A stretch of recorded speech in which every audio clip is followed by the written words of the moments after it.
Hiya folks!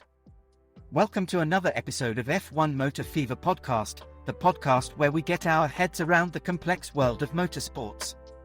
Today, we're going to take a deep dive into the thrilling world of Formula One, specifically the recent 2023 F1 British Grand Prix. We've got the highs, the lows, the shocks, and the surprises all coming up, so hang about and prepare for a wild ride. I'm your host, Monclark. I've been fascinated by the rush and the roar of Formula One since I was a nipper. I remember my first race, the engines, the crowd, the excitement. I've been hooked ever since. Can't wait to share all this with you today. And with me today is my smashing co-host, Yasminha. Hello everyone. Hope you're all tickety-boo. Like Monclark, I too have a soft spot for the rush of F1. And today we're joined by our main guest, Martin, an expert in the thrilling world of F1. Martin has spent years studying and analyzing the breathtaking moments, the strategies, and the immense skill that defines Formula One. Welcome aboard, Martin. Cheers for the warm welcome, Monclark and Yasminha. It's a pleasure to be here. I've been a fan of F1 since I was a lad. It's a sport that's as much about skill as it is about strategy and precision. Spot on. And it's these aspects that make F1 so captivating. Now, let's crack on with our chat about the recent 2023 F1 British Grand Prix.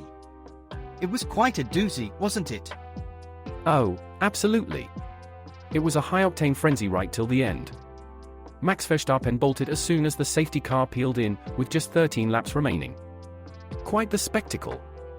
Yeah, and then there was Lando Norris, on the hard tyres, showing some world-class defensive driving against Lewis Hamilton. This brings me to a question, Martin, do you reckon the decision to keep Norris on hard tyres was a strategic one? That's a belter of a question, Yasminha. In fact, Norris's skill was on full display. Despite being at a disadvantage due to tyre compounds, he defended expertly from Hamilton. His team's decision to go for hard tyres was an operational decision, as Stella, his boss, put it. This essentially means that the decision was made based on the current circumstances of the race.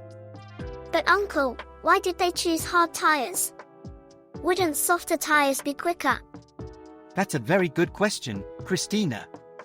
You see, softer tyres are indeed quicker, but they wear out faster. Hard tyres, on the other hand, last longer. In a race, choosing the right tyre at the right time can make all the difference. Right, Martin? Absolutely, Monclark. It's all about striking the right balance. Speaking of balance, here's a fun fact. Did you know that an F1 car is so aerodynamically perfect that it could drive upside down in a tunnel at 120 miles per hour? Blimey. That's mind-blowing. And here's another one, an F1 car generates enough downforce at high speed to stick to the ceiling. That's bonkers. But let's get back to our discussion. Martin, there was quite a controversy regarding the deployment of the safety car that affected Oscar Piastri's chances. What's your take on it? Well, Yasminha, it's part of the unpredictability of the sport. Piastri had a great race but was caught off guard by the deployment of the safety car. He had just pitted before that, and this unfortunate timing cost him a podium finish. But wasn't it rumored that there was a strategic error on the part of his team? That's an interesting point, Mason, but it's not quite accurate. It was more of a misfortune than a strategic error. The timing of the safety car was simply unfortunate for Piastri. And that's why it's critical to always cross-check our facts before we share them. Now, let's talk about Logan Sargent. Oh, I heard he's been making quite a name for himself. Indeed, Manning. While he finished 11th, he did show flashes of pace.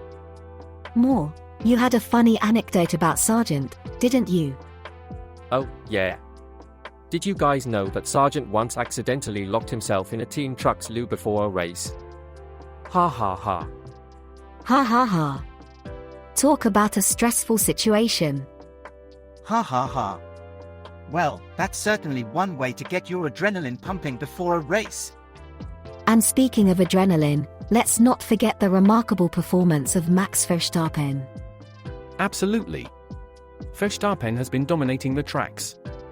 He's won 17 of 21 races since the 2022 French Grand Prix. The triple world champion in waiting is showing no signs of slowing down.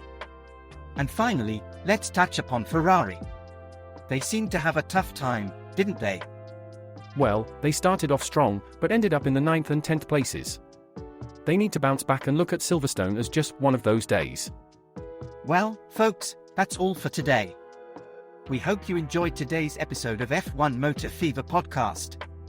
We had some laughs, cleared up some misconceptions, and delved into the exciting world of F1. If you learned something new today or enjoyed the conversation, do hit that like button, subscribe to our channel, and share this podcast with your mates. Until next time, keep the engines roaring. And don't forget to fasten your seatbelts. See you all next time.